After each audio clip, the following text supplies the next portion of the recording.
Good evening, friends and film fans. We've just come out of the cinema into what appears to be a thunderstorm or lightning or both. So if the car gets struck by lightning, that'd be quite dramatic, wouldn't it? I don't think it will though. Hopefully not.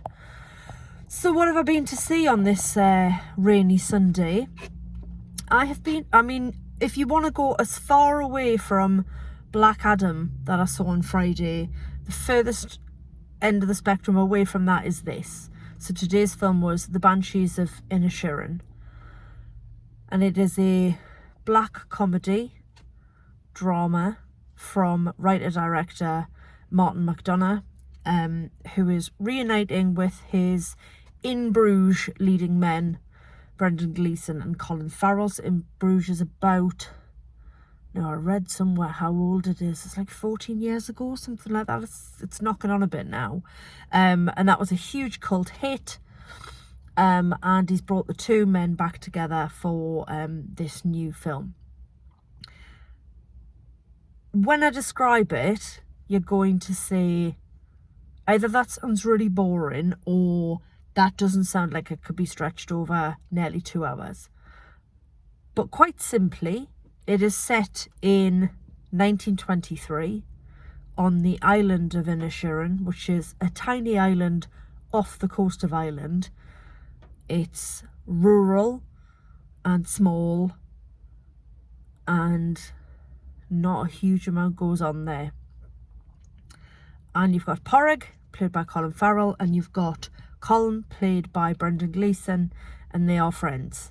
Or at least they have been friends. And then one day, with no warning, Colin turns around to Porrig and says, I don't want to be friends with you anymore.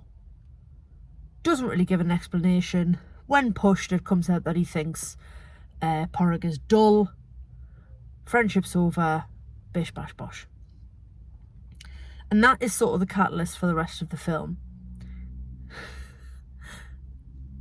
It's very slow paced, but oddly fascinating.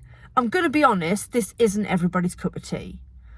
And I get why. Absolutely, I do. I loved it. I absolutely loved it. It is very funny. Jesus, how black do you like your comedy? Like your coffee? Jesus Christ. It goes to some very, very odd, dark places.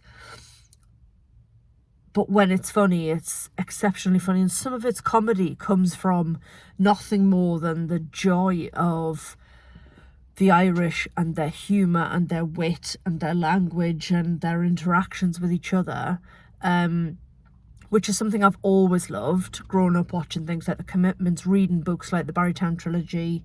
I've always had an appreciation for that. So, yeah, there's a lot of humour, a lot of drama. It is very dark. It hasn't got a huge amount of characters in it, as you'd imagine, because it's set on a remote Irish island. So as well as Colin Farrell and Brendan Gleeson, you've got Barry Keoghan, who plays Dominic. Now, to use 1920s phrasing or terminology, he would have been described as being slow or simple. He's quite childlike. He's the son of the local policeman. His daddy doesn't treat him very well. There's no mummy in the picture. I don't know why.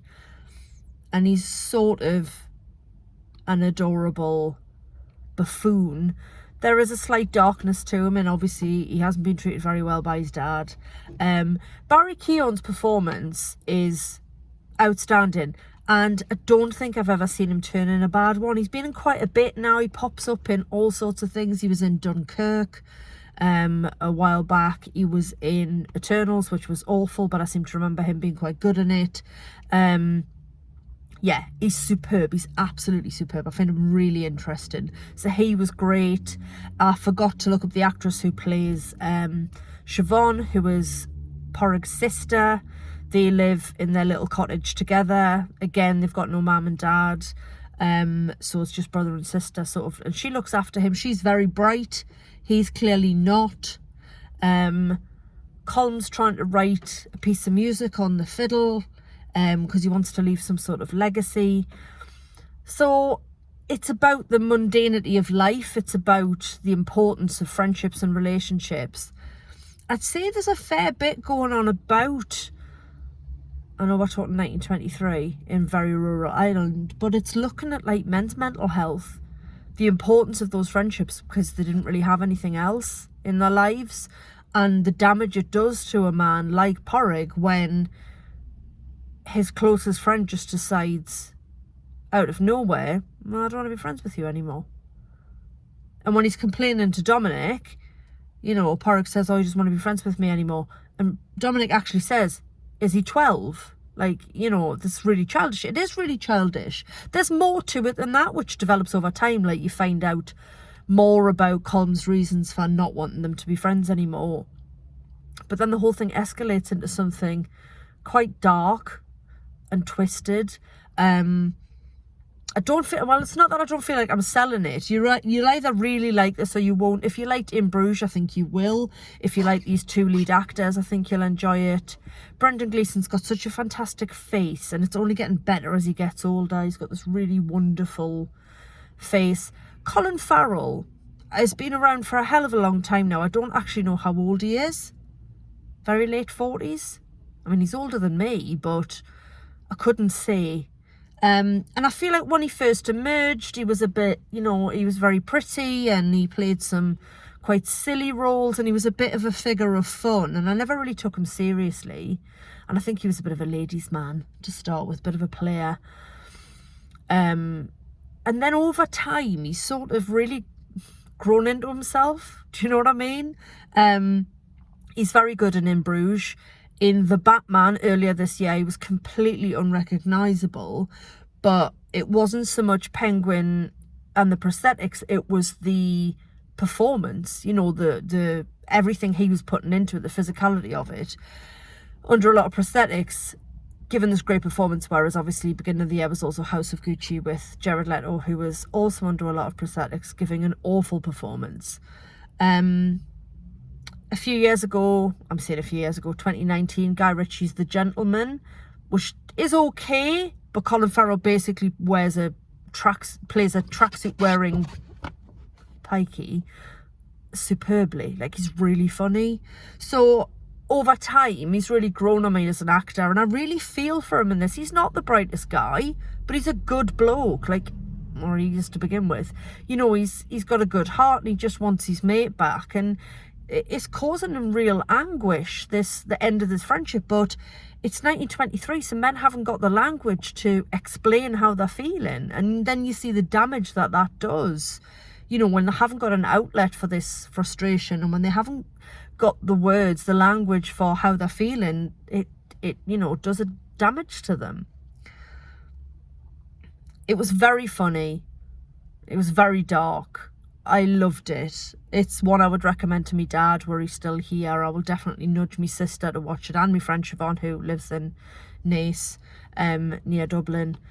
It was charming and funny and different. This is what I love about cinema. Like, with Black Adam, it was a letdown. It's not that I'm too highbrow, you know, I only like dramas and black comedies and, you know, thinky films. It's not that at all. I love a smashy, crashy action film when it's done well, but I just didn't think Black Adam was done well, whereas this, as a sort of, I was going to say whimsical, but that's the wrong word, but sort of, you know, this comedy drama, black comedy drama set in very, very rural Ireland with these great performances and this great dialogue and this, you know, interesting slow pace, because nothing moves particularly quickly out there at that time.